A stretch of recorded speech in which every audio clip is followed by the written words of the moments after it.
Medyo pricey yung Sands Manila Bay compare sa unit sa MOA, pero kinuha ko pa rin yung yung Mall of Asia kahit gustong-gusto ko yung facing Manila Bay. Tama ba ang naging decision ko? Tingin mo? Well, ako ang like ko sinasabi, walang masama kung kaya mag Manila Bay, go. Okay, kasi again, facing Manila Bay yan. Okay. Siguro, pares, mas maganda ang Manila Bay, walang duda. Pero, tignan din po yung budget, no? Tignan mo rin mismo yung magiging budget mo. Kung ipapa-Airbnb mo yan, yung facing Manila Bay, parang, pagandaan mo din. Kasi parang, super laki nung magiging monthly mo sa bangko. Okay, kasi nga, kung tutuusin, parehas lang naman sila ng area ng one bedroom. Pero, ang difference nila, ay I think mga asa 3 million, kung hindi nagkakamali, 3 to 4 million. Depende pa yan mismo sa taas na kukunin mong property sa Sands.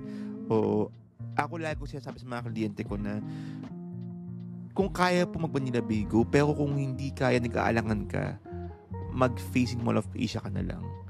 O, hindi ako yung parang, hindi ko kasi ugali na parang inipilit, ay, go, follow your heart, go kung yan ang gusto mo, kahit medyo mahal, go, ganyan. Hindi, parang minsan kailangan mo talaga i-consider, isipin yung magiging ng kliyente.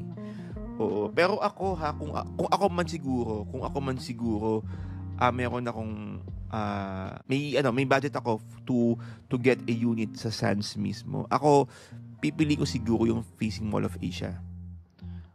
Oo, yung facing Mall of Asia ako kasi parang yung 3 to 4 million excess, pwede ko pang i-invest sa ibang property yun eh.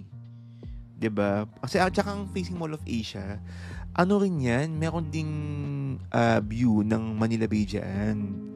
So, pa rin, wala pa rin naman ang talo. Wala pa rin puntalo yan kabahan ka-updates. So, may view ka pa rin naman ng Manila Bay. Yun nga lang, hindi yung katulad ng facing Manila Bay talaga na, alam mo yun, talagang Manila Bay talaga, na puro dagat talaga yung view mo.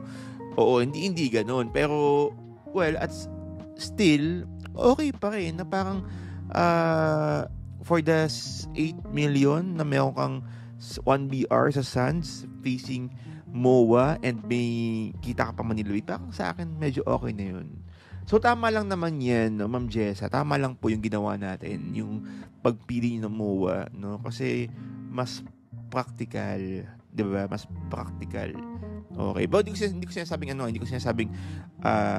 hindi magandang Manila Bay. Again, kung kaya, go. Oo, kung kayang-kaya, as in, yakang-yaka, i-go mo na yan. Kasi, bibihira yung ganyan mga units, no? At saka, iba kasi naman talaga ang facing Manila Bay. Oo, so, kung kaya, go. Ngayon, kung hindi kaya, wag pilitin.